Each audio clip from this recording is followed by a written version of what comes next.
you know, have you thought about revolution looks like? have you thought about the world where people pay you to use power? Like pay like this P2P, right? Someone is paying you. No, like not me. I need power. Someone is actually paying you to consume power.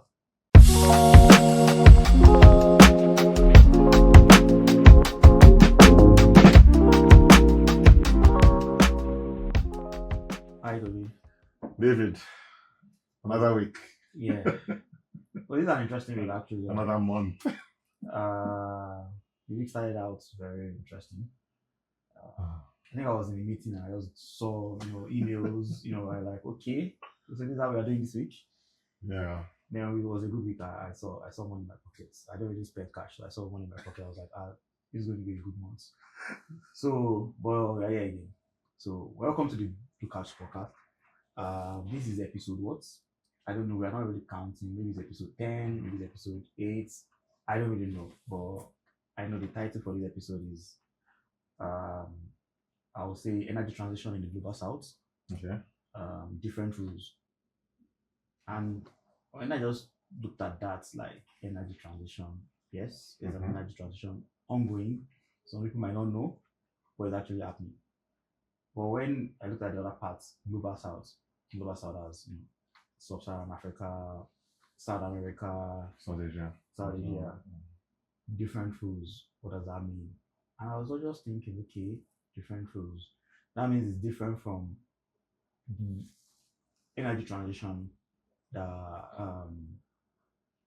is ongoing. Yeah. And like right now everybody talks about energy transition. Why? Because you see the UN goals, you see the Paris agreements, you see all these agreements, Kyoto and the rest. They have this idea that sustainability has to be like a major part of energy consumption generation. Otherwise, we don't have a world to live in, and that transition has to happen. But when you say energy transition in the global south, different rules. In my head, there are multiple things that are just ringing in my head. That okay, from the technology parts, from policies, from even fairness. Yeah. When you say transition, from equity, right? Exactly, like energy transition. I think I was reading something the first day that some of the Scandinavian countries, most of the people buying vehicles now, they're buying EVs. Like Denmark, Norway, like most new car buyers, majority is EVs. So it's not like something in the future, it's like in the present, right? Yeah. I think I was reading something also about Lagos, that Lagos is planning to have maybe we'll move to EVs by 2050, but they extended it 10 years extra, 2060. I'm trying to see where I saw that. But like Lagos, but I don't know. Let me zip it here. I don't want to say I'm for or against or how realistic that target is based on the 2025 right now. But it is here. Energy transition is here. I shared with you that like anytime I'm going home driving, I'm seeing EVs, tricycles. Even a huge part of the fleet for many of the delivery companies now is moving to EVs. Yeah. So it's whether we like it or not, it's happening. But that different rules. Like, what's your take on energy transition to global south? Different rules. Yeah. So the way I'll simplify this, I think about it as different rules means different systems, right? Ultimately. And if you take that logic, I look at it as, and again, I'm largely generalizing here, right? There might be outliers, etc., but I look at it as two kinds of systems. Whether you're going for a centralized energy system versus a decentralized energy system, right?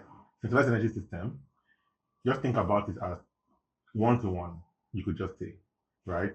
You get power from the grid, like down to your home, your business, right? It's single source to single to a point, right? Yeah. Whereas decentralized is many sources, many to one, right? So power from the grid can come to your home, right? Power from a generator can come to your home. Power from a solar panel can provide your home and so on. So it's a mix of of different systems of sources, right? If you want to put it that way. So when I look at the difference in the global south and vice versa, I look at it that way, right? There's there's the global south that has a decentralized energy system predominantly, right? What does their own transition and future look like, right? Versus what I feel is being sold more so today and is more popular, which is what the energy transition looks like for the centralized energy system. So I think for me, what stands out to me the most is when I hear a lot of people speak about energy transition in general, I more hear a narrative of how we're transitioning a centralized energy system for the future. I don't hear enough about how we're transitioning a decentralized energy system that exists today into one of the future, right? That maybe operates as efficiently, right, as centralized systems today and of the future, right? So that's really where my mind goes when I think about energy transition and global south. I just think, are we starting from the same, like, does the global south have the same starting point in the transition as the global north does, and as is what is being sold from the global north? Because if you look at the challenges, even in the UN climate events that happen every year, I was privileged to sit into one discussion with different states and countries, and it was actually a discussion. There was a round table of some sort of a private side round table that had with different governments of different nations, right, speaking across the global south and global north, right, if you want to put it that way. And what was interesting was the conversation was around talking to countries in the global south, like, hey, what can we do to help with climate change to get better? Like, pretty much, you're not doing your part. What's happening?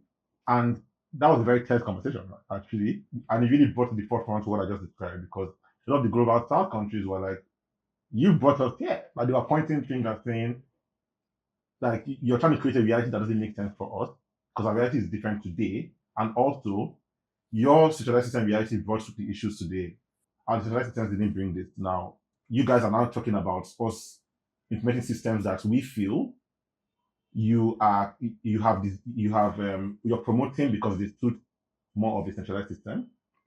Whereas these things that you're pushing for us to do, they actually suit our reality where we are pretty much in a world where we're going towards a centralized system as a global south. How does climate change work for us? And that question was really a tense debate. And I feel like there are debates on politics there, but I feel like that debate can actually be brought to this topic. I'm curious about something. When you talk about we are doing a decentralized system, I don't think we are doing a decentralized system on purpose. Not on purpose. So I'm not saying we're actually doing it on purpose. What I'm actually saying is, this is what our status quo is right now. We have an illusion that we're in a centralized system, but the truth is, we cannot design based on what we are not, even though we think, yes, we're not it by choice, right? Due to poverty, energy poverty, we ended up having to rely, just to be building our we ended up having to rely on solar sources. But that is our reality now, even though it's said as a workaround. Our reality, I feel, is now a decentralized energy system. So for me, it's more around, why don't we start thinking about the transition from where we are today, right now, the reality. I suppose thinking about transition from like an ideal scenario of what they're thinking about, where that grid was working, ours wasn't. So I look at it from, so this is the way I see science itself has no, and this is contentious, but science does not really, like, when you break it down, when you say that's why they say hard sciences, soft sciences, when it's just numbers, just equations mapping to reality, right? It doesn't really matter what economic systems, but it's the same, like B equals IR is Ohm's law in America or Ohm's law in Nigeria. It's not like Ohm's law in Nigeria is different for, of course, yeah. But supply and demand is going to be different. For example, EVs. Supply and demand for EVs in Nigeria is not the same supply and demand for EVs in America. Yeah. And we are even seeing some interesting things happening where Europe, is going gung-ho on energy transition, while America, due to politics, doing something a bit different now. So, but when you leave the realm of science and you start building technology, you're building that technology for people, right? And that has, economic considerations, that has social considerations. So your solution is more techno-economic. Yeah. Right. What I found out a lot of times is that there are solutions that are not apparent unless the technology is available first. So when even if you would have built it, you don't know that this technology would allow business models that are now apparent, or how we organize that was not apparent at the beginning. So maybe someone, let me give you an example. We in Nigeria, the reason that people built this what we call pass my neighbor generators, all these small petrol generators, they build it for, they say things like emergency, right? They build these things for like emergency, and this kind of scenarios where the main grid goes off, and maybe once in a year, or that's why they build those things. We do not use this as an emergency. That's the primary source for a lot of people, right? So you can see that there's a disconnect between the people that built the technology and how it is being used. So now there's a market for this thing. Maybe when you built it, you felt, oh, I'm going to build like 10,000 units in a year, that's it. And there's a demand for this thing in South Asia and Africa. And from 10,000 that you plan, there's demand pulling that you are saying that you need to be able to be like a million units in a year. Yeah. Right. What I found, and if you look at our history, telecoms, for example, take telecoms, for example. When I was growing up, we had the old Nitel thing, but not everybody had Nitel phones in the house. There were reasons why it was not like, one, it was expensive for a lot of people. Two, there wasn't even the capacity to build that type of infrastructure across the country. So for you to build Nitel, that means you need to connect the entire country, like with the wire. We've not been able to achieve that, whether for electricity, whether for, but we are able to connect the whole country via telecommunication wise when a type of technology came out. Mobile technology. Something just came out and changed the status quo. Like, oh, we can actually connect the entire country, and we have a company that says I'm not going to name them, everywhere you go, right? And after like maybe a decade, they're basically everywhere in the country. Like I think some weeks ago I was looking at the 2G, 3G map, coverage map for Nigeria, and they are everywhere. And that allowed something that didn't exist before. Now we built, so now in the West, when they had mobile phones, or they had not mobile phones, they had phones, right? And most of them use landlines. The type of models or business models or the way they interact with that technology was a bit different for us. So you don't go to the West and see people having kiosks with umbrellas selling trash cars. But we saw the need for that. Yes. You know what I mean? We saw the need, we built that in. We did a lot of interesting things. People started is it prepaid, just because that's we like cut the. So you see what's interesting here about what you're saying, right? It's like, so I like the angle you're coming at, where from the point of a breakthrough technology led to, like, this is actually what happens with breakthroughs, right? When you're designing a breakthrough, you can't see every use case that comes from that thing. I think it becomes a breakthrough when there are actually a lot of use cases beyond what was originally planned, like that transformational. So I think I agree with you from the point of view of like, there's a part of this where it's like the new technologies are coming, and we realize that, oh, they are built for backup, but actually it could be used for our use case in the West in the global South in a different way.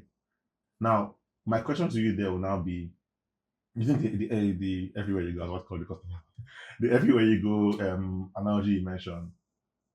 Do you think there was a step before that, which was, let's say, I don't know if you want to say the telco industry, whoever decided to push this mobile first wave, the government, whatever. Was there a first step where, one, they had to accept their reality? That is, landline is not like the way our systems are built up today, landline cannot work, right? And our systems are actually just built for this thing that maybe, if anybody doesn't know that we're using the right way, but actually our systems will work for this kind of technology. But I think it started kind of first with, I feel like, it's more of a question to you, like, what happened before, like, what led to that decision to say, you know what, mobile, skip landline? So it's not as if they plan to skip landline. Yeah, exactly. So what happened there? It was my question. In this book, in Innovation Dilemma, there's this concept of creative destruction. It's not like in a lot of in a lot of books I've read, even if you read the book Why Nation Fail, in every society that progresses, and it's not nice, people get affected. Of course not. Yeah. But creative destruction has to happen. Yeah, like we are seeing it happening, like it's happening in real time right now. Some jobs will just vanish. Some technologies, a technology will come and just make something obsolete. Yeah. So two technologies might, okay, maybe there's an improvement that came from another, like within the same, should I say, discipline. An improvement came and just made, maybe based on the second thought of the effect of that technology, it just made every other thing obsolete. I will give you an example. In AI, if you go and ask people 5 years ago, or this is 2025, if you go and ask people 2020, I still attended Indaba. I think they're doing an lecture in deep Indaba, which is like the biggest AI deep learning event in Africa. They did one at Unilag, I think 2018, or I can't remember what year. And I remember people coming, presenting their posters, NLP, natural language processing. And there's a way people thought about it. People have spent 20 years working in that space. Then within, BERT came out, GPT came out, right? And when people started applying transformers to this type of problems and we built large language models, it's a, I don't want to say it's a dead field, but it's a field where all the other techniques are next to useless right now. Yeah. Like these are people's career. People got PhDs in this thing up until maybe even till now. People got like last years, they're getting PhDs in this field, but the technology they've worked on, they've spent their life on, is gone. So the same thing is happening too. It happens with telecoms, where a new standard comes out, right, and it allows maybe new kind of gadget, new kind of the old thing now. The question is, what happens to those old? So it's not like it's an emergent thing. It's not a planned thing. It's not. I would not say it's not fully planned. No, it's not fully exactly. So because you still need mobile, you still need landline. It's never fully planned. Yeah, you still, and there's a use case for those things. We're even now seeing where having like physical connection is very important, that we've not really escaped it. And we're seeing with fiber. You still need to connect everywhere physically. So I would say leapfrog. Did you really leapfrog? You go back to that. Not so fast. You still need to do the hard work of connecting everywhere physically. But we were able to, like, when I think about like what we have right now, the amount of commerce, the amount of businesses, when you think about the way they go, I'm saying this because I remember vividly life before GSM. I recall, in fact, I still recall the week my dad bought MTN. Then bought and then this other thing came out, Econet after I think Econet, MTN, the same. This was September, October. Yeah, interestingly, this is almost, think about it now, this is 24 years ago. Around this time was when all these things came out. I remember the world before then. Think about what this thing cost. So the license for GSM, using that analogy, using that your question is, the license was even under the military government. Yes, it was, where back and forth, and then the government did not really do anything. The government just checked out the spectrum. This is the spectrum that you're allowed to buy. You buy it, you come and invest. And so the government got free money, and then people came, and the free money, people are paying taxes. But once they allowed that to happen, the technology just made sense. That imagine I'm building a house, I bought the phone. I bought a phone for myself. Maybe I was living in a tenant's, I was a tenant somewhere before. Then I built my own house, and I was still trying to apply to Nitel. I have to bribe someone to get my Nitel line, so for them to bring it to my area. I have to pay bribes. I have to. I'm not even sure I'm going to get it this year. Then I just take some money to the MTN store. Sorry, the store. I buy the SIM card. I buy a mobile phone. I connect it. I'm able to make a call. And I'm like, I would just ask myself that, why am I still waiting for this that thing? Why is it now important anymore? I don't think it's important anymore. And also, I don't have to wait till I come home till I get my calls. I can take the call anywhere. Then I'll just make a decision. I don't think I need this anymore. So the market, that's invisible finger, the invisible hand of the market, basically killed the landlines. if you recall, another technology came that was similar to landline, TDMA.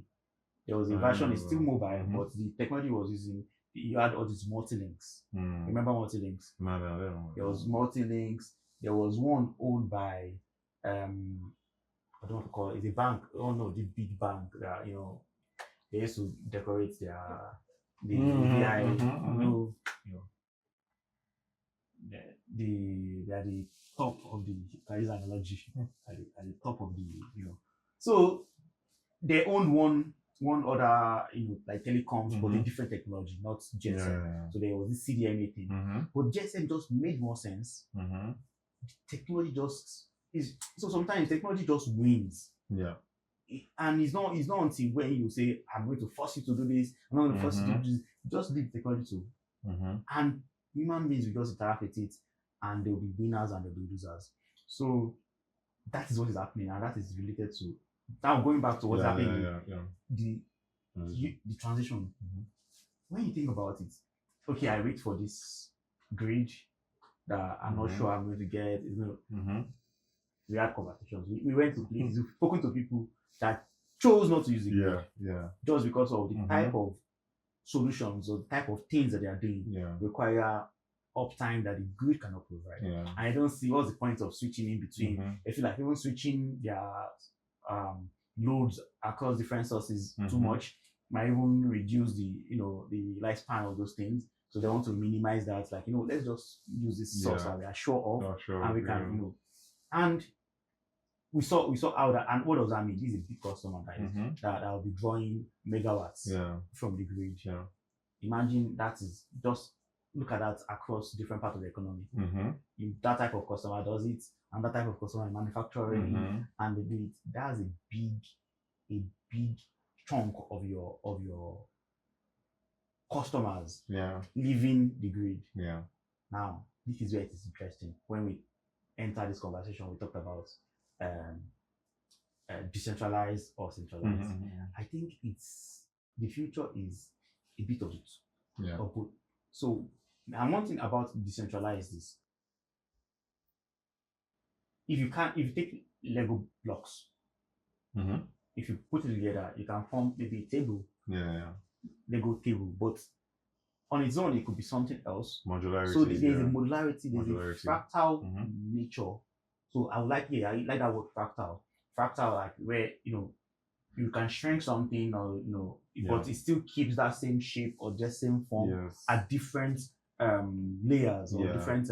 So think about where, okay, I'm providing energy for this family, but I can be part of a cohort that provides energy for this community, or that can be part of a cohort that provides energy for. I think that's what because I sat down one day and thought about, like, yes, everybody is talking about utility debt spiral. Then everybody, we are generating our energy and that's the future for Africa. But I'm like, what does that do to people that cannot afford to buy those energy generating sources? If the grid collapses, there's going to be, if the grid, when I say grid collapses, it's not collapsing. I mean financially. When the grid doesn't make sense financially anymore. If all the big customers have left and they've gone for their own decentralized. What do you think is going to happen when the grid cannot run, like on the financial sense now? So basically, you can't run the grid anymore. There's a big part, and a lot of Africans, like Nigeria, for example, we have 200 million people. How many people? Some people are still not served by the grid yet, and a lot of people are underserved by the grid. And one thing I want to point out is that we have this band A, band B, this, and you see how many people, complained about even the cost of increasing these tariffs and how it's impacting on them. So what do you think happens where everybody has just, solved their problems themselves?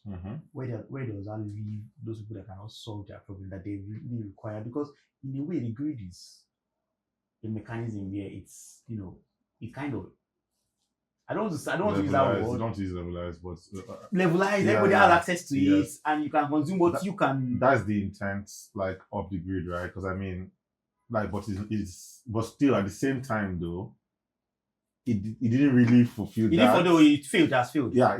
But I agree with you, like that was the intent of the grid. Yeah.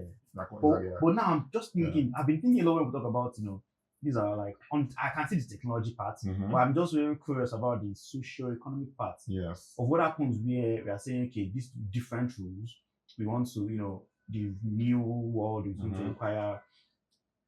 Let me be more straightforward here. When we say transition, what do they mean in global melts? They mean, okay, a lot of the grid generating sources are going to be transient or intermittent sources. So that means a lot of solar coming on, a lot of wind coming on, but that's intermittent. And for them to actually have a stable grid, you need to spend a lot of money on storage.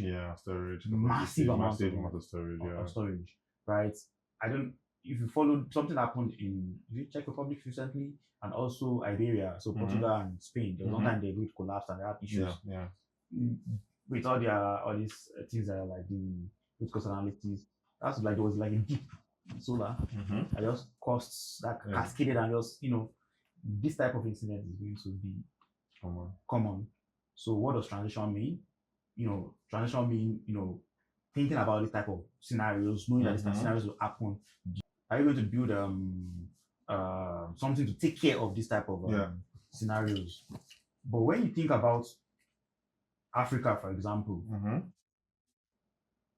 we don't have a good grid already in the first place. So we have big generators. We have much more generators for. Now, when you talk about like the grid transition, what should we do? Should we follow the rules of these guys that okay, they want to buy more storage, they want to build new software systems, they want to even if they are like changing things in their grid, they are changing things that already exist, that is working, they're just trying to make better. What happens when you don't have something that works, that is also really dysfunctional, or in some cases it's not even so me, I believe the first step is to even understand that the concept of the grid has to change. The concept of the grid has to change. The technologies that we choose to pack our bus with might also change. For example, storage. Solar is here. It's not back and forth. Solar is here, but solar needs storage too to make it make more sense. But the question is, do you want to go with lithium-ion batteries that are more expensive? Also, there are a lot of geopolitical considerations to have when you maybe most of that thing is not manufactured here. All these issues, or do you want to go with a different type of battery chemistry? So there are technological considerations to have when you say, okay, we are doing decentralized. You want to go with sodium ion. There's a lot of things happening around here. The way we are even transmitting energy right now, we have this this AC. We are like maybe doing things like maybe 11 kV, 330 kV, like the transmission lines. Do you want to do that? If you are going to do a lot of solar, a lot of renewables, do you want to go with maybe high voltage DC? That's different type of transmission. So when we say transiting to something else, we need to understand that the technology needs to change. The technology that we should not anchor ourselves to, not just us, even the global north, but we particularly, like I fully agree with you, we cannot just follow the direction of the global north. But also, we need to be cognizant of the fact that when there's a transition, there's another transition I want to talk about. Is like we cannot jump from what was the reason for that transition in the first place. We want to have a sustainable, but in our own particular case, diesel. I don't know if it's contentious. I want to say something that we get cancelled for. I made a post recently about diesel is like a drug, and it's hard to wean yourself out from that using that drug. But I can tell you for a fact that diesel is in our immediate and medium-term future. There's no running away from diesel. Diesel and maybe gas. Those are in our future. What we should be thinking of is that yes, it's going to be a transition period. We're not going to jump and be like Denmark or France next year. So technology-wise, dirty fuels, dirty fuels, they're in our future.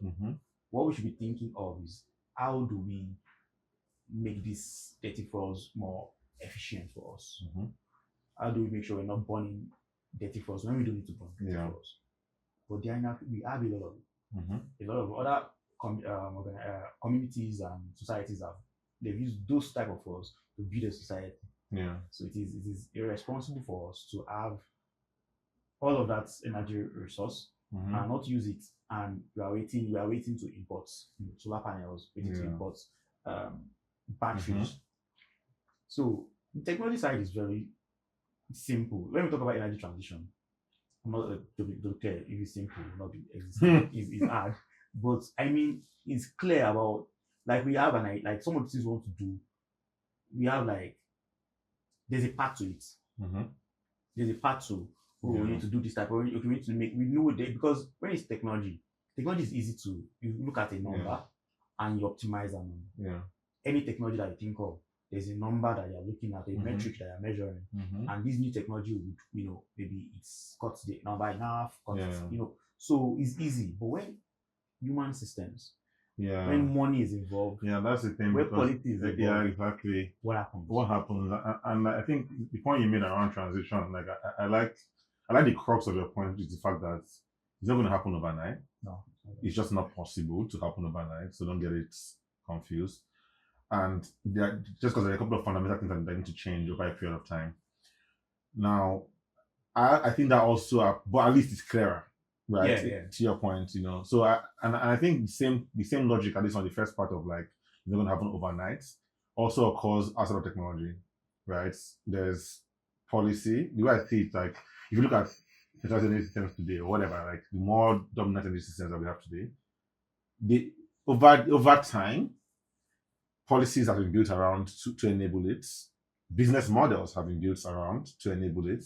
And behaviors, right, have been built around to enable it. When I say behaviors, it's like things like, this is a silly thing, but a filling station to go and knowing that, your filling stations are around you everywhere. They are built around. So these things are, so like, okay, drive for a period, you go and fill in your tank and so on.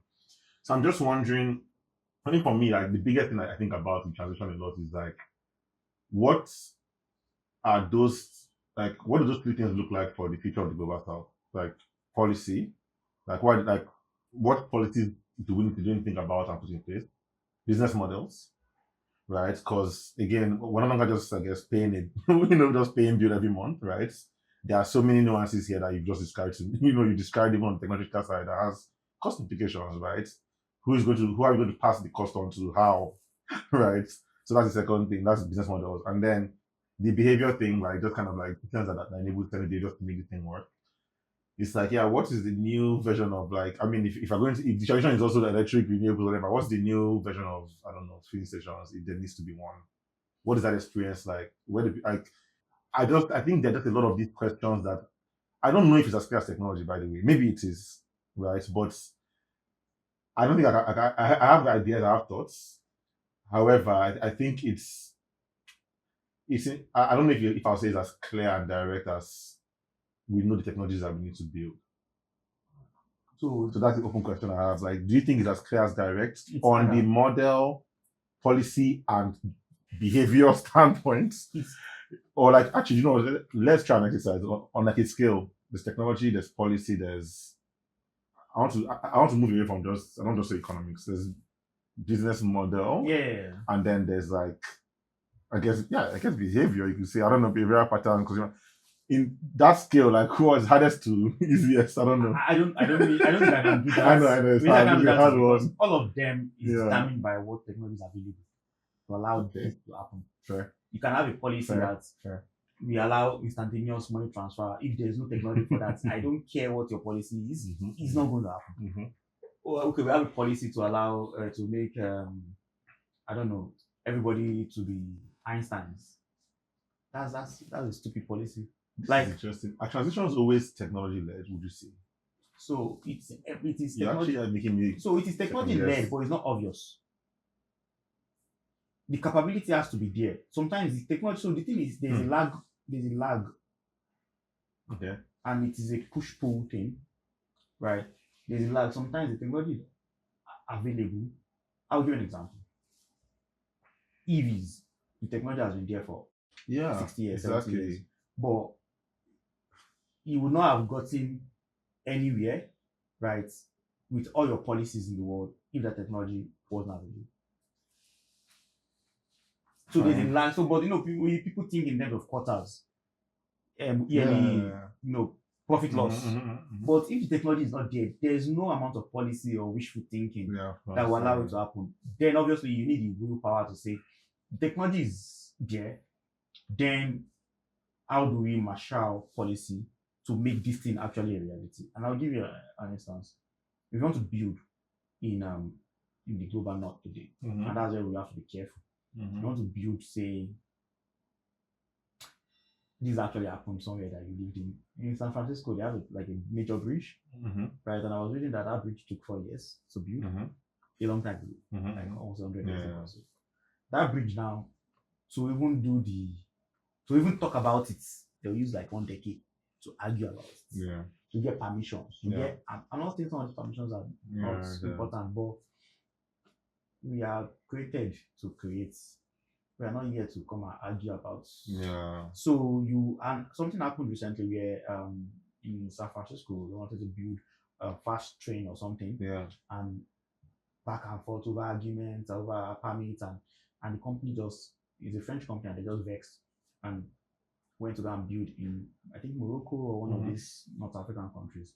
And within that time they are still spending time like arguing in San Francisco. The rail is operational in North Africa now. So you look at China, the amount of gigawatts they are adding to their generation capacity everywhere. Look at the West. Look at how slow it is for them to actually add generation capacities. So they are taking 10 years to plan.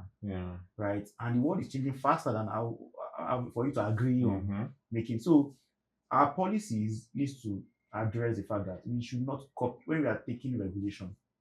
I want to talk about policy now. When we are doing regulation, our regulation should take note of our realities. You don't just go and start copying. Oh, we have this type of regulation abroad. We have to copy that regulation. I've seen this happen. I don't want to name agencies, but I know agencies where I read their main documents that they say they come up with this something act. I read it, then I do reverse search, and I find that document maybe in Singapore. I'm not mentioning the agency here, Singapore or America, and it's exact. They just change they don't even try. It's plagiarism. Now you're plagiarizing the documents from another part of the world that has their own context, has their own their own nuances are there. Now you can't just you now try to enforce it in a different country. That does not make sense. So when it comes to policy, we need to look at where are we, what is our place at the moment, what is our development status right now. It should actually influence the policy. I'm not saying you should just go and use an hammer to bulldoze everywhere. No, but we need to know that we are not at the same level of development as this. So that should affect the way speed at which we do things, the way we do things, even the type of business models. So you could look at the West, for example. They have, when you talk about business models, they have credit system, a well-established credit system. People spend their lives, just relying on that credit system. They buy their houses, buy their cars, go to school based on credit. We don't have something as robust like that in most of the developing world. So we need to know how have we been surviving, what kind of models have been working for us, and to be careful. We should not just say, oh, something is working for us, or we are using this thing and that means we should use that thing, because sometimes we have some predatory models. We've seen it with some of these microfinance. Some people came up with it for like good reasons, and some developmental economists came up with it, but we've seen how some people have used it. Almost all the microfinance banks in Nigeria are now turning to loan app banks, and that they are predators on people. Serious type of predatory practices that is happening. So, but we need to rethink that we can't really copy even the models of the West. We don't have that type of credit. Sometimes you discover that Africans like owning things. Right? They like owning things outright. Does that work in a world like we just need to understand that some of the models in the West will not work here. Yeah. The pricing of things too are like, and we see that in software, for example, it's easier in software where you can use location-based pricing. Yeah. But when it comes to hardware, because people work on it, some amount of matter went into creating that thing, and those things you paid for it. It's not just bits that you copy and paste. Yeah. It is so. If you have to make a battery, you mine the lithium from somewhere, you pay them for that lithium. So whether you are a poor country or you're a rich country, if you have to buy the lithium, the Chinese factory will not say you pay $200, I'll collect 1,000. No. You pay the same amount of money. Now, so that the question is when those things get here, how does that work? Can you afford to buy the same amount of storage as someone that is in Denmark? How do you do it? Right. So I feel, a lot of things, there are arbitrage opportunities everywhere. If I look at how much it takes to, install renewables in Africa, it's not the same that it costs in US. You look at the cost in US is interesting. I don't want to use that word, but it's very interesting. You see thousands of dollars to install, not to buy the assets, just to install. And you look at the same, you look at how much it costs here. So there are ways where the systems can be prepared for us. We can evolve new ways of owning that takes longer. We are seeing it now happening.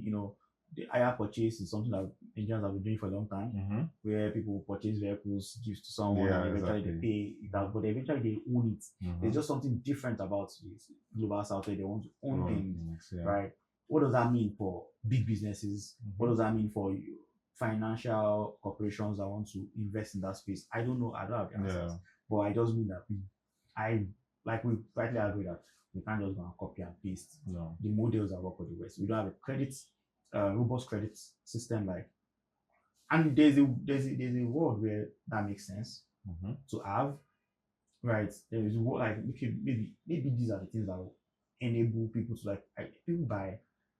So I have relatives that work with civil service in the past, so I know that many of these people have cooperatives.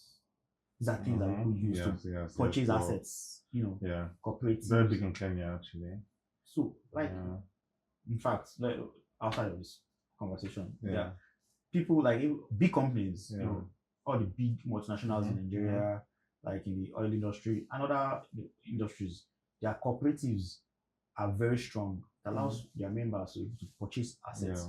So if you are trying to purchase, generating assets, that is where this can, come into place. Right. So I don't have all the answers, but I feel the technology has to be there first. The reason why the technology has to be there first is this. When it's decentralized, sometimes that pool is not coming together as a single. So for technology, let me put it this way. I wish my generator was not making noise. And I say that's a wish I have. If I'm making that wish, and what amount of technological breakthrough would make me have still the same costs, but it is silent. There are things I can do right now to make it silent. Or maybe not fully silent, but what do I need to do? Maybe I need to do some maybe I need to create some type of materials that will that will vibrate differently, create some kind of advanced dampener. There are a lot of things you can think of, optimize in what a generating set is that would make the noise levels. Now it's just a wish I have. That's just me. That wish has to be made manifest in the millions of users before it can turn into something that someone will do research on. Because for you to have that, basic research has to be done.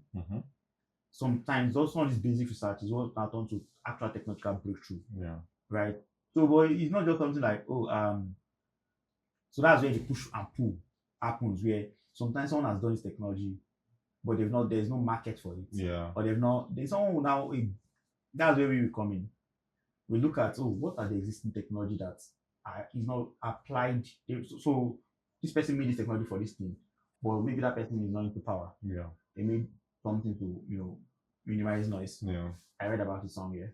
I was like, oh, maybe I can actually use this for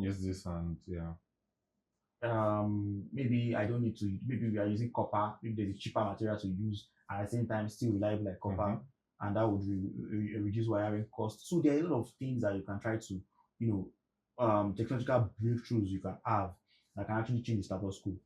And when there's now a linkage between that technology and the market, then they're now connected. Yeah. And when they're connected, it's now like a push-pull, where the market will now be demanding for newer and newer breakthroughs. So we've been able to transmit information for decades before we had GSM phones. Yeah.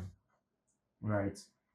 But when a market was now built, right, now every year or 2 years or 3 years, you're having standards committee coming together. Oh, we're doing 3G.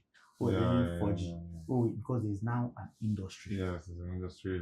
There's that push-pull happening. But if there's no industry, there's nothing that will fund that technology. Yeah. Another thing about technology I want to mention is that sometimes it's lost in the processes. Sometimes the product that you see is simple products, like this pen, right? This pen that I use for my iPad. They might be, I don't want to use patent as a proxy for the amount of innovation that went into it. But sometimes for one single product to exist, there are dozens of innovations that are not in the same, co-located in the same company, in the same country. Or even generation. Exactly, in generation. So maybe you've invented batteries, rechargeable batteries, but maybe they last only 15 minutes. Someone else invented one material using for something else 30 years later. The one lady that was working on batteries, like maybe read one chemistry, connect the dots. Can't I just replace this membrane in this stuff with this material in this stuff? And all of a sudden, batteries that you can charge for maybe far longer or more capacity exist. But people are like, you could have done it a long time ago. It's not that linear sometimes. Although money can make the search faster. Yeah. Money makes the search faster. Money can bring linearity. So money just focuses attention, right? But sometimes something like of course. So that's where, when we talk about policy, business models, when the business models are actually profitable to allow more technological breakthroughs to happen.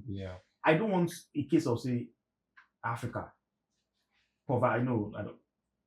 When people look at Africa and say, and this is where it's very important, where some of the technological breakthrough for this decentralized or this energy transition for Africa will need to happen from Africa, just because of the way the world is the way technology and money is connected.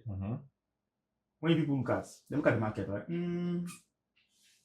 they don't see something that is making them want to spend more time to innovate for that market. Right? So their innovation theory or their target is for the Western markets. They could have done it in a different way. But if it is you that is experiencing that problem, that actually has that problem, you are immersed in that problem, you have skin in the game to actually want to solve that problem. So you're more incentivized to solve that problem than, say, a company that thinks, how many, so you ask some of these big, maybe, let me name names, maybe, I don't know, maybe Siemens or all these big companies. They build most of our infrastructure for the transmission, right? Schneider, Siemens, and the rest. But what is their incentive to think about a decentralized world? Like, does it really make sense for them? They are thinking of the amount of big transformers that the government or transmission station is this is not what the school is basically. So what is the incentive to start building something that changes everything for them? Right. So it is left for people that actually have like serious skin in the game to see like this that you're not seeing right now is a serious problem and it should be solved. And you do not wait for permission to solve problems.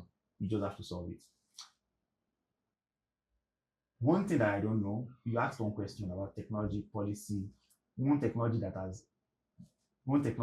that has happened that has joined everything together. I don't know. I have my take on it. I have my sometimes I rant about it, is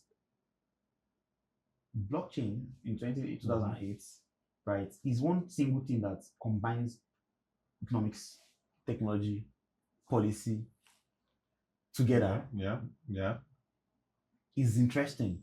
People think it's just about the blockchain, but most of the time it's just about how people are, like, it's a socio-economic thing.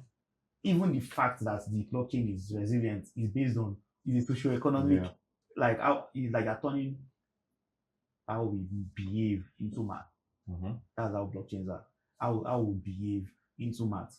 And when you're talking about what models would make sense in the future, I'm just thinking, if you are saying something is decentralized, you are saying people are going to produce and consume, there will be a lot of peer-to-peer things happening.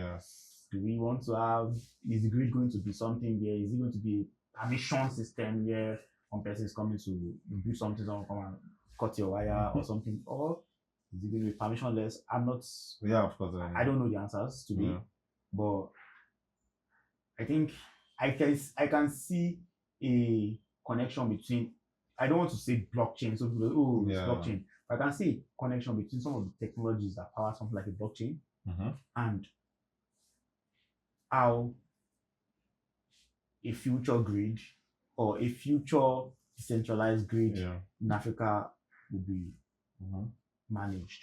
No, I can see that. Like, I think the question actually, just to build on that a little bit. So, you also mentioned earlier around the fact that there's an element of this that, so even if we transition, what happens to the people that cannot afford to buy their own personal assets, right? And the first thing that came to my head was, two things came to my mind. One was, sharing economy, right? Like that was the first thing. Was like, okay, like we went to first of all, sharing economy only was like, I mean, it came what year was that for? I guess in the computing space, like when the shared economy companies really became a thing. That was what's like I don't say Uber and Airbnb marked that the day. Would you say Uber and Airbnb really triggered that shared economy moment? Was it really both of them, or was there someone before them? I want to make sure I have my timeline. You can think about AWS, the fact that AWS is far longer. They build their stuff, then they allow you to okay, exactly. So, like for me, like on one level, I was thinking about that. I was like, okay, but that's centralized. AWS, what's their name? Amazon. No. Airbnb is, so there are three participants: the host, Airbnb, and the customer. So they allow. So Airbnb is the infrastructure that allows them to come. So in a way, it's centralized. But then, isn't that what you were saying? Because like when I thought about it, really, because what you said earlier was around like we can't have one or the other. It might have to be a little bit of both. Yeah. That's what I think. And so I've just been trying to play around with that in my head because we're on this topic of like what does this feature like models look like? And in my head, I'm like, is there a version of that applies here? But then the other part of it is like who another part of my thinking around this grid, like what happens to those folks that cannot afford business sources is like maybe there's a new kind of grid, I guess, and then they're going to be operators. Like they're going to be a lot more. They're going to we'll still have grid operators, but they won't be utilities per se, right? Could they be? I don't know. Everywhere you go, could they be? I'm just trying to think because it's a really interesting question. I don't have the answer, just to be clear, but I'm just running my mind through like what does a shared economy, have you thought about revolution looks like? Have you thought about the world where people pay you to use power?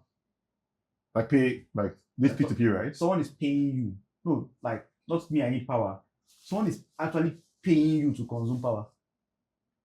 I'm saying this blasphemy here. Think about it. Someone is paying you. Imagine, okay, they pay some people to eat food. You should know this. Influencers, food influencers, they pay them to eat food, right? Yeah. Have you thought about when someone pay you to consume power?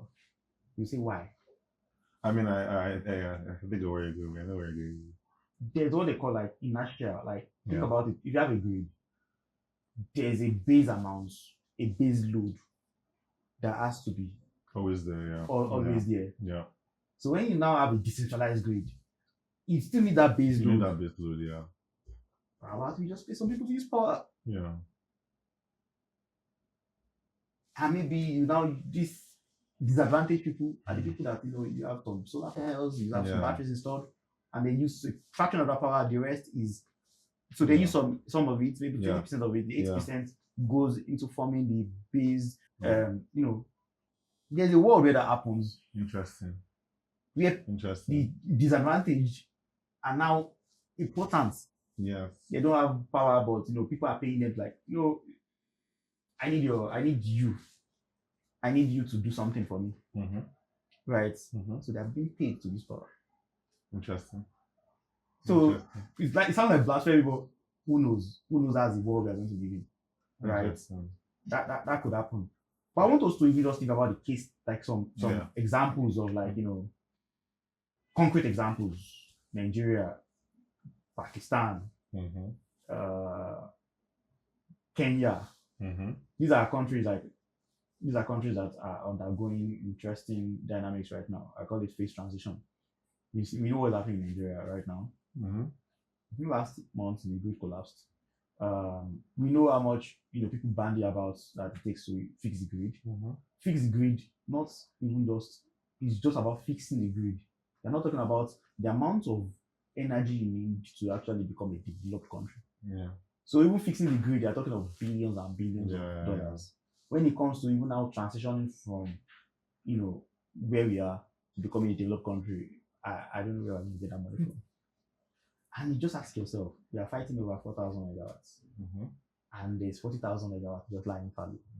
Like people have, but a lot of it is idle or stranded.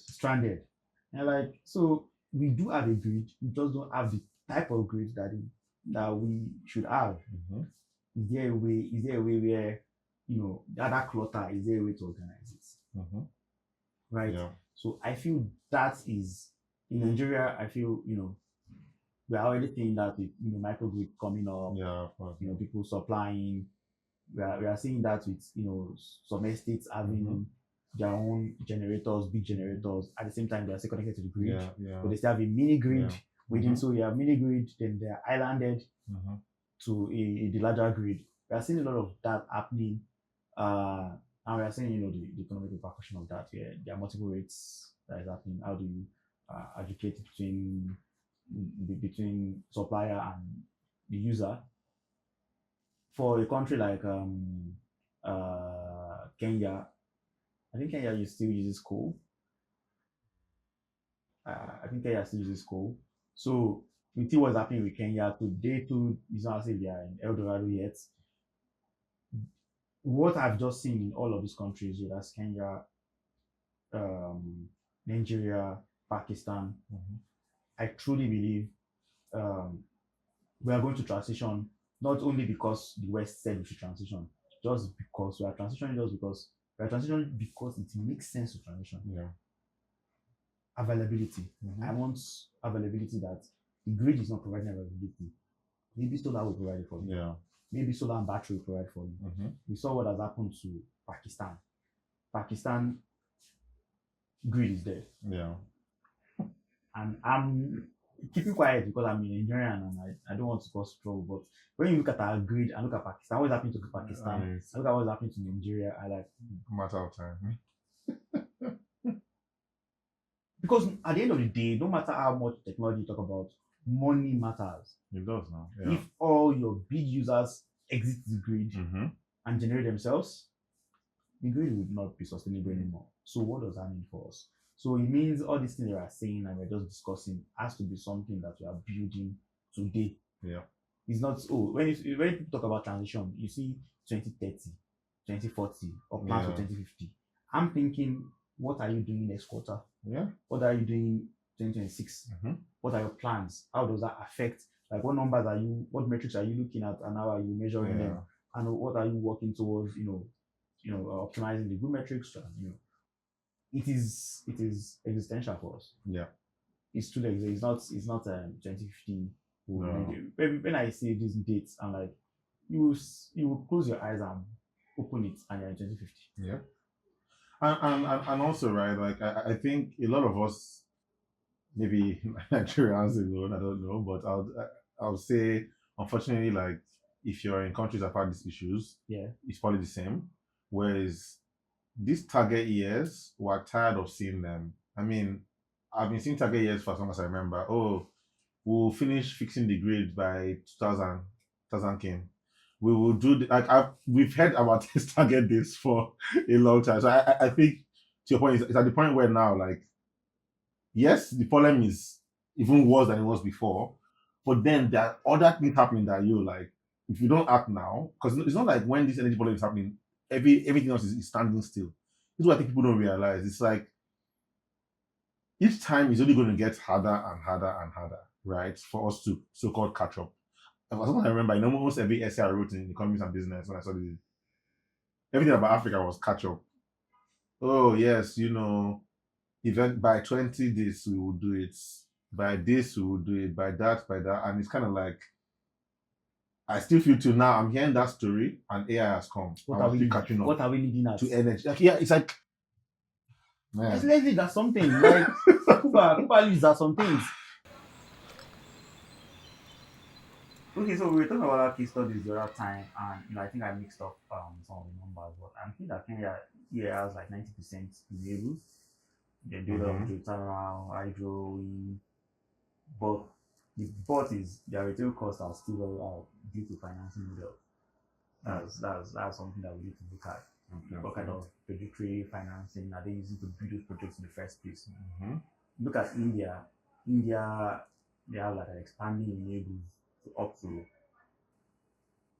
49%, but coal use is still growing. India is a developing country, and when I say developing, they are not just underdeveloped. They are fine. They are developing their manufacturing, so they need more energy. And I don't see why they are and they get money in their own hands, right? So they have big ambitions, so they are going to use energy. Then we come to our land, Nigeria. We see a lot of mini grids.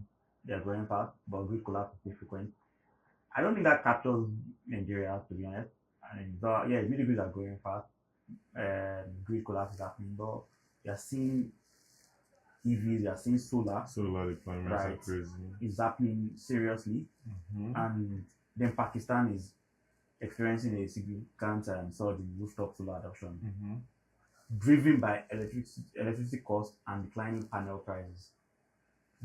What you are describing for this utility debt spiral, you know, is also happening here in Nigeria. Yeah. They are saying it in Nigeria is happening also. Like I can count. Actually, I sent something to someone recently. Like there are different models of how to get solar on your roof, and you pay. You pay like different models. And I think little bit over 1 million naira, you get something over a year. You pay, and you're good to go. You have solar, right? If I remember financial models of Kenya first, and just look at India, Nigeria, Pakistan. One thing I can say is that across all of them, though, renewables is happening regardless of whatever. It's not like it's not happening because someone set a target. Yeah, it's happening because of their reality. You have to. It's not like someone set on target. Yeah.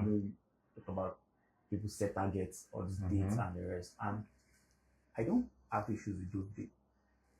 It's good to be optimistic and come up with some numbers. And it's good to even have something you're working towards. The question is, are you really working towards it?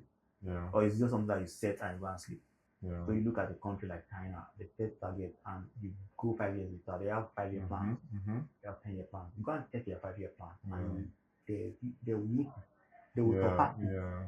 No, but it's interesting. Like it's like sorry, this just got me thinking about I guess there are almost like two ways of doing it. There's that way, like you said, China, their way of government obviously they set a target. They're pushing. It's like one way. This is what we're going to do. Everybody goes. Whereas you now have the US, where the US is more like innovation happens and then policy comes afterward. So you see this happening a lot, where it's like a lot of times. I mean, that is kind of like what they frame themselves to be, right? And I guess it happens, right? It's like breaking innovation, and then the AI is a good example right now. It's a breakthrough, I guess, and then they're trying to figure out policy and rules and the regulations here and there. But I don't know. I think we should be careful about that describing different technologies with the same broad strokes. Okay, fair. Because even when we're talking about AI, China is leading open source right now. But it's two different systems, right? Yeah, but okay, sorry, go on. The targets is like the targets that they have. AI is almost like happening instantaneously. It's different from the 5-year, 10-year targets. Yes. But when it comes to infrastructure, they have the Western world. Like the Western world is dealing with energy crisis, whether they like it or not. Yeah. And I think the opposite happening in China. Okay, let me put it this way. The Silicon Valley thing is hard for you to apply to something as big as big infrastructural projects. Yes. Right. Yes. So the whole thing like, we just do this, and we are seeing where now I agree with that, Silicon Valley is like looking at Chinese models of how they are building their sites, approvals, like trying to sidestep. The grid is a different beast. You get what I mean? Yeah. When it comes to electricity or transportation, look at transportation, for example. Look at how is it H2 in England that is taking them how many years to try to build H2, the fast train thing, in England, and see what happened in San Francisco also. It's just that like the world of bits and the world of atoms are and it's interesting your point about sidestepping, because when I see a lot of collaborations happening right now with companies to build these things, is that going to work? Because it seems like that's a way of sidestepping. Right, it's like, let big company come and give company and go and build the data center somewhere. Right? And really fast, because if you go to the government, the government will be slow. Is that kind of like what if it is about the companies working together, I can quote me, anybody should quote me here. This is 1998 and 2008 happening. It's going to be the mother of all bubbles. When you have companies like, I also buy something from you, but you're already investing in me. There's some interesting accounting that is happening, and creative accounting, and eventually I'm not a citizen of this country, so the citizens will pay for it eventually, because it's like it doesn't work. So they're supposed to pay me for something, and I'm saying, you know what, you don't pay me for this thing, I'll put some money in you. Then also they are a competitor. Don't let me go there. So you don't know. It's very, very. There's some interesting accounting happening that is interesting, and we've done it before, and it has never. It bites people in the ass, and I don't know, like if this results in building these data centers, like sometimes bubbles, they have like their small value there. The value in bubble is you overproduce for something. And when you overproduce, eventually even after that bubble, some people enjoy that. Exactly. And maybe to make something cheap.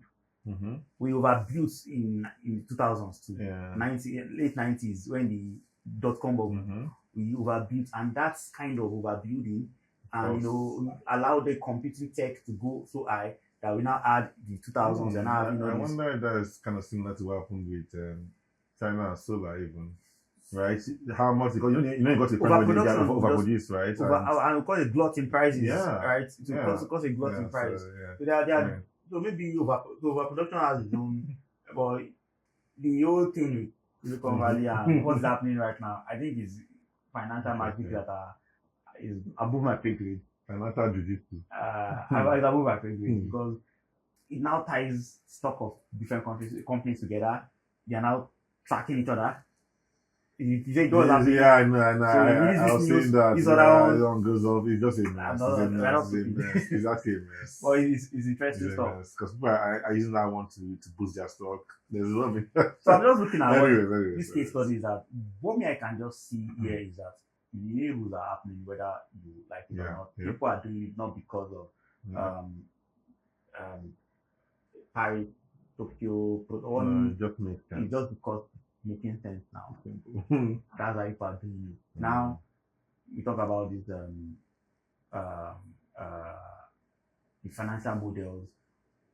If you look at the country that has serious problems with the financial models, is because when you think about finance too, you can have centralized finance, you can have decentralized finance. Think about where Kenya is centralized. Geothermal costs a lot of money, hydro costs a lot of money. By the time you do these big projects, the people you get all these multilateral organizations to drop money and all. They want to get their loans back and the rest to pass that to users, right? So the cost of electricity is more expensive than it should be, right? So maybe what they need is more decentralization. Maybe they should think about like, you have those sources, but maybe so if it becomes expensive and they have enough sunlight, what do you think is going to happen if people just decide that, you know what, I'm going to sidestep this, I don't want to pay this tariff, I want to put solar in my house and I get off. So now you now start going and telling them, no, you don't need solar. What are you going to do? Right? You meet that fork in the road, and you have to make a decision around it. But so I think it's looking at what's happening across all these developing countries. Renewables is our future. But to get there is a transition period where we are still going to use dirty fuels. We'll just make sure we use it in a more responsible and cleaner way than it was done by the global north. That's what we'll do. And technology will allow that, or us to do that. And what is our own role in this? And then we need to redesign the user interface, right? I mean, like I think because we're used to one way of interacting with energy, I feel. So if we're creating, from what we just described in this podcast, right? We're talking about technological differences, model difference. I feel like all these things together come to, there's just a different experience the user is going to have across board with this way of, I guess, interacting with energy, whether it's them, I mean, down to what you were saying about, I mean, somebody can pay you to use energy. In my head, I'm just thinking like the different bridges, roads, rails required to get the things to work. Someone has to do that, and so it depends on the stack. Like I think you want to attack different parts of the stack, and you want to be a platform. You attack all of the stack, but different values for different. So there are people that imagine there are people that don't like. So someone like me now, maybe I care more about. I just want electricity, right? I just want electricity, and I have maybe a device or whatever, and I just know that I'm paying for this tariff, and I don't even want to go and start checking, and I say this as someone that is working in the electricity space. I want it to be something like air. I don't care about air. It's when the air is bad, you start checking air quality. Like, let me go and check the air quality. But when it's good, when you go to Bali, you go and check air quality monitor. You're just enjoying yourself. I believe in that, maybe because I'm Christian. I believe in that paradise. I want to make people be in that higher state of mind where something is at the background. It's like thing running in the background. They don't think about it. But it's just working smoothly. Right? There's a world where for that to happen, some people have to care about it. You understand? So while I'm enjoying my stuff, you go to Bali, I plug my stuff, it's working. One person is all the things I'm doing that is like going to an hotel room, and everything is seamless. But someone is cleaning, someone is doing other stuff. So it depends on who are you in the chain or the value chain, I guess. The value chain. Who are you? So for some users, for me, I just want to enjoy. For someone that cares about, okay, someone is doing a trade, I want to sell. I need to know, okay, how are we doing that trade? How am I interacting? How am I saying? How am I even making my decision to say yes or no? And all these things. For someone bigger, like a microgrid, is a different thing for them. So everybody has like what makes sense for them, and to build in a way where all of these things are like they're intuitive. And one thing that I've not spoken about is we talk about digitalization a lot, like safety. Like I don't want to leave NEPA and go and build something that will burn my house. Like I'll go and join something else. I know that NEPA will always give me at 50. National grid will give me at 50 hertz, right? And I'm connecting to Mr. Liko, my neighbor. I'm buying from him. and he decides to send me 70 Hz electricity or send me voltage 400. Like, there are rails, there are security rails, there are a lot of things that has to be built at. And I don't know about, maybe I don't know enough electricity. I don't know frequency, I don't know power factor. If some other kind of users require to know, is fine. They will still know. So I believe what I've seen is that multiple different type of users have different ways they wish to interact with electricity. And we need to build that world where people should interact with electricity. Like I'll pray a world where give me that Bali vibes. Then if I want, I can start paying through the layers, and I'm like, oh yeah, I get more information I want. Oh, I'm like a microgrid. I'm getting something that I need. I'm at that. So across all the different layers, it is a seamless experience. But what you have is that someone will build, for a user, someone builds on user big dashboard. You have all these things, and that. And me, I just want to enjoy myself. I'm seeing this plenty things. I'm like, what was this?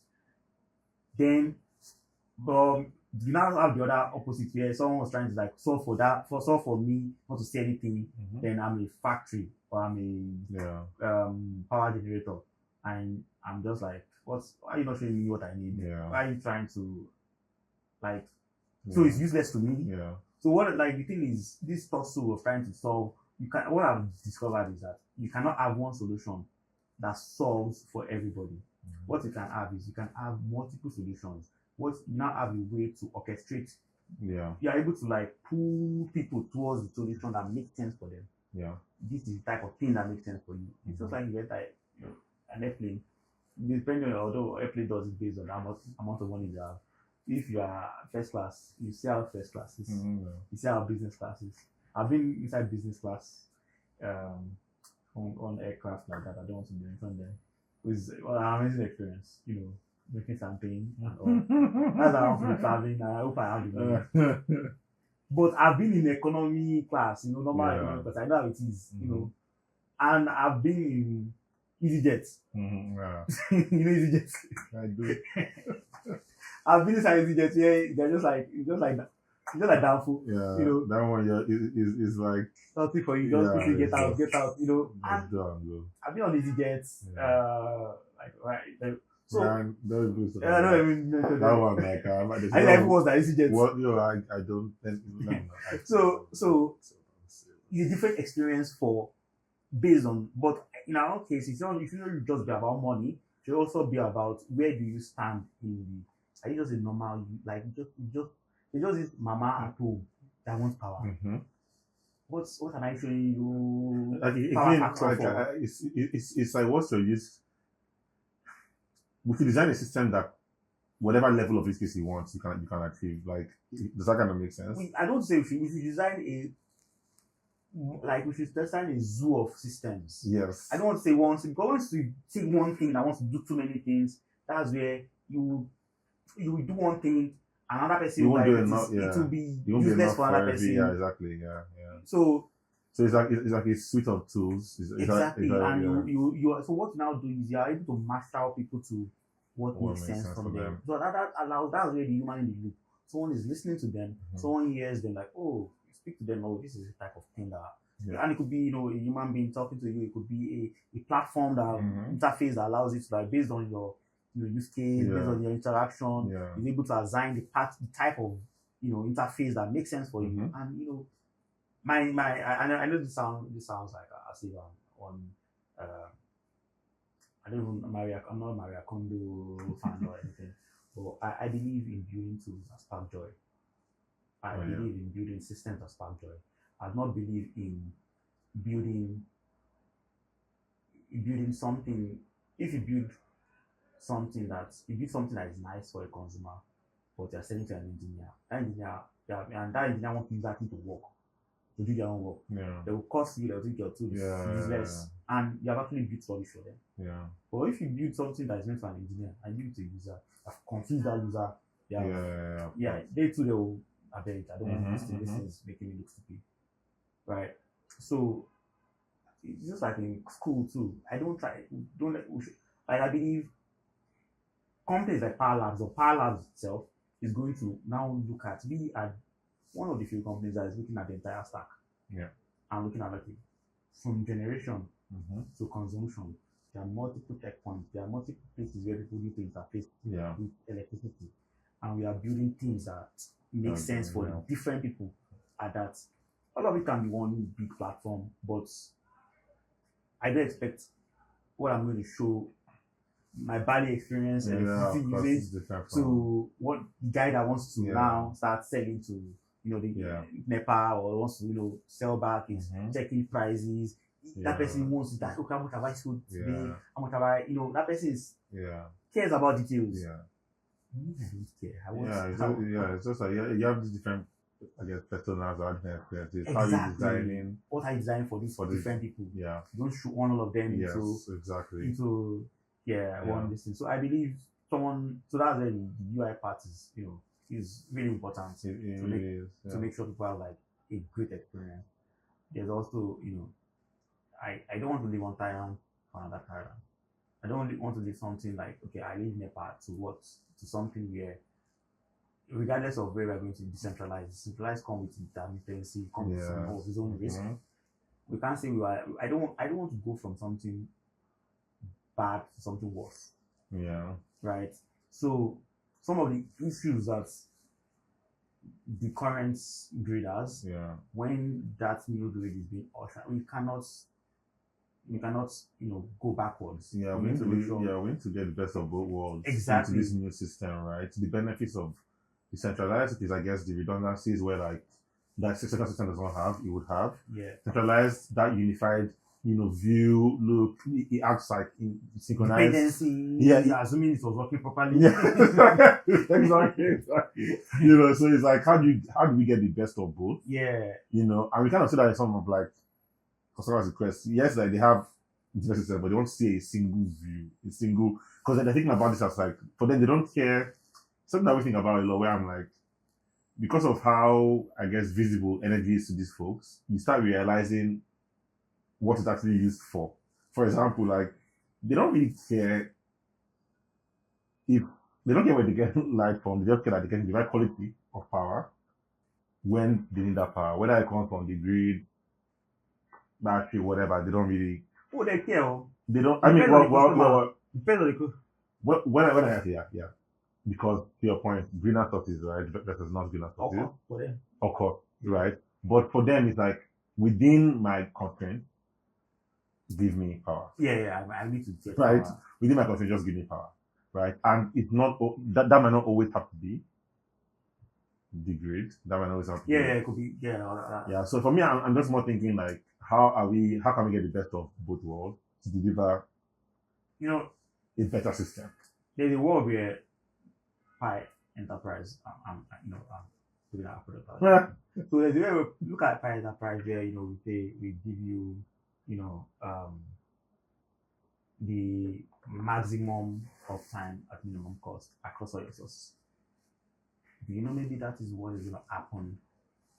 That's Pi Enterprise now. The enterprise is now everybody.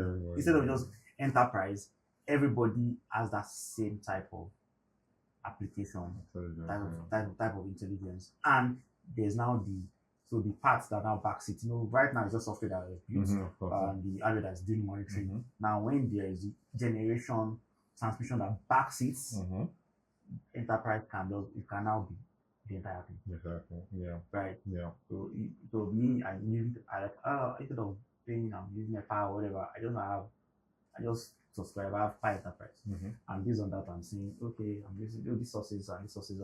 I just plug in some sources I want. These sources could be IPPs, independent power. This person has this mini grid somewhere. I don't know. My neighbor can. I just put my wallet. Of course. Yeah. At the end of the day, I know that's allowing power to enter my house. Yeah. And it's reliable and it's dependable. And that's the way I interact with energy. So I think, I know Power Labs products like Pi would be the primary interface for electricity in the 21st century. And that's on the Bible or Quran or whatever you believe in. That's a fact. It's not. Yeah. So yeah, thank you for we looking at this, and from this our conversation, I've seen that most of it, technology is there, and we are actively building it.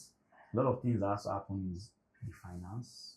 The finance is a bit more so yeah. The finance has to happen. The policy. Sometimes you just need to you need to ask for forgiveness later. Yeah. You just do it and ask forgiveness later as much as you can without you don't safety or you compromise corporate safety, and also money. You don't want bomb money. But yeah, I think it's the thing is what we build here would, I suspect, even the supposed global north will discover that, and they are discovering that maybe decentralization is a way. Maybe their initial idea of centralized grid doesn't really work in the type of world we are building. I already think that's another part of that. So maybe it's not really working. We are seeing that even with the pull and push, where the demand for generation for data centers, the community that they are embedded in cannot provide. So they need to self-generate. That's similar to what's already happening in Africa. Right. So I believe companies like Power Labs, and Power Labs specifically, is going to be a big player in this energy transition period and after. Because after its transition, they are now in the new world. It's still you need to you need to be able to something maintain the status quo and all that stuff. Yeah, you don't want to go back. You don't want to go back to the Stone Age. Exactly. Are we in the Stone Age? I reserve my comments. I'll call it like the Diesel Age. Yeah, I like that. Like Diesel Age. Like the Diesel Age, exactly. We need to get to the Photon Age. Exactly. Right. It's been an interesting conversation talking about grids. I don't know.